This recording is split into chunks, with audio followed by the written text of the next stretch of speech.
Hello दोस्त, railway भर्ती 2024-25 एक तरफ आपके लिए एग्ज़ाम कैलेंडर आ रहा है, दूसरी तरफ 85 की एज में नौकरी मिल सकता है। 65 की एज में group D, NTPC, LP, technician, JE या और भी पोस्ट लेवल 1 से लेके लेवल 7 तक की पोस्ट। तो विद्यार्थी एक तरफ परेशान है, वैकेंसी इंक्रीज करें और करना भी चाहिए, लेकिन अब 24 के बाद 25 का भी कैलेंडर आ गया है, लेकिन सीबीटी का भी डेट अगले महीने से या इसके बाद से शुरू है। तो क्या लगता है आपको कि ऐसे कंडीशन में क्या कैंडिडेट को लगेगा कि वैकेंसी है या नहीं है? तो इससे तो क्लियर होता है कि वैकेंसी है और कई जगह पे खाली रहता है, उसको जीएम पावर में भरने की भर्ती हो गई है। इससे पहले हम लोग बात कर रखे हैं कि एक सर्विसमैन को लेने के पहले ही बात हो रखा है, वो गेटमैन के पोस्ट पे, जहाँ पे गेटमैन हटाने की बात है, लंबा टाइम पे नौकरी नहीं चलेगा वहाँ पे, लेकिन अब डायरेक्ट नौकरी की बात हो रही है, उसमें 65+ एज का बोला गया है। तो देखिए कई सारे 65 तक एज का है। तो एग्ज़ाम कैलेंडर तो आपने देख ही लिया होगा, जो 10/10 का आया था। हम आज न्यूज़ देंगे 15/10 का, यानी आज से 5 दिन पहले का नोटिस और आज का 15/10 का नोटिस, दोनों को समझेंगे।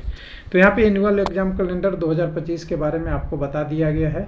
तो यहाँ पे देखिए आपका एलपी की जनवरी वाली, जो आपका जनवरी 25 में नोटिफिकेशन आएगा, आपका टेक्नीशियन का मार्च 25 में आएगा, आपका NTPC graduate, under graduate, junior engineer, DMs material या सीएमए कह सकते हैं, और पैरामेडिकल का जून 25 में आएगा।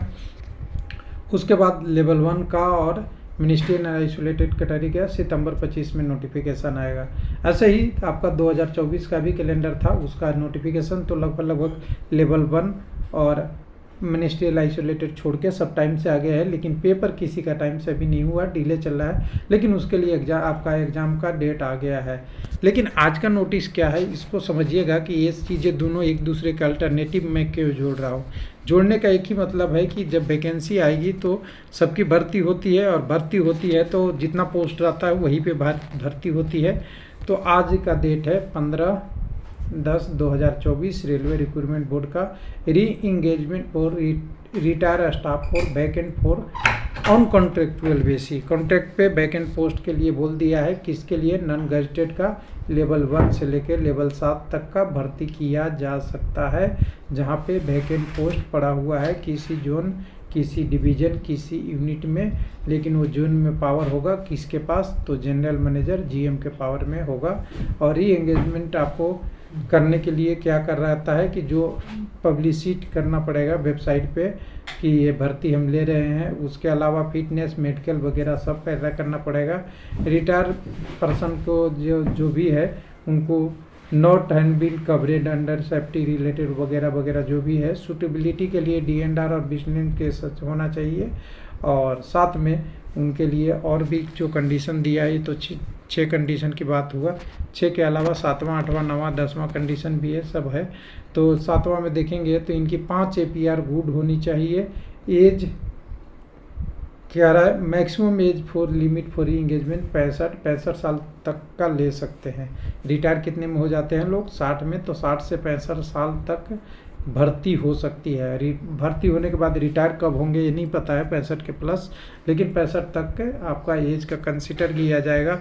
उसके बाद आपको पेमेंट एक लमसम अमाउंट पे फिक्स अमाउंट मिलेगा, उस टाइप से नहीं मिलेगा।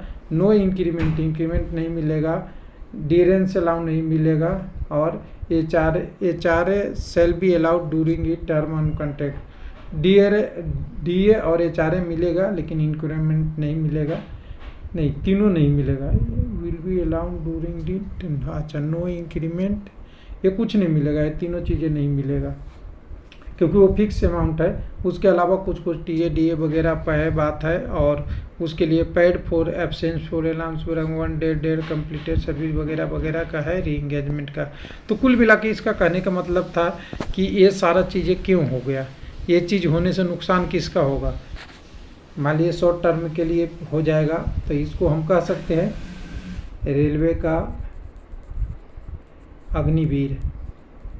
रेलवे में भी कम टाइम के लिए भर्ती होगी, और वो इस पोस्ट पे जो पोस्ट खाली पड़ा हुआ है उसके अगेंस्ट होगा। लेकिन रिटायर अग्निवीर होंगे यहाँ पे, यानी जो रेलवे में अच्छे खासे एक्सपीरियंस रखते हैं जो फील्ड का, इनका APR भी अच्छा है, रिकॉर्ड अच्छा है और GM के नज़रों में भी अच्छा है और उनकी रेपुटेशन अच्छा है, उन्हीं की भर्ती होगा।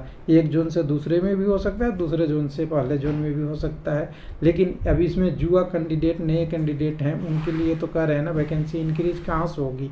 अगर कोई भी वैकेंसी का फ्रैक्शन होगा, पहले 5 वैकेंसी थी तो उसको 5 बांट के 1 कर दिया 5 साल के लिए, और अब वैकेंसी 1 बची है, उसमें से भी 0.1, अगर 0.01 भी अगर चला गया इसमें कॉन्ट्रेक्चुअल जॉब में तो कम ही होगा, एक तरीके से नुकसान है।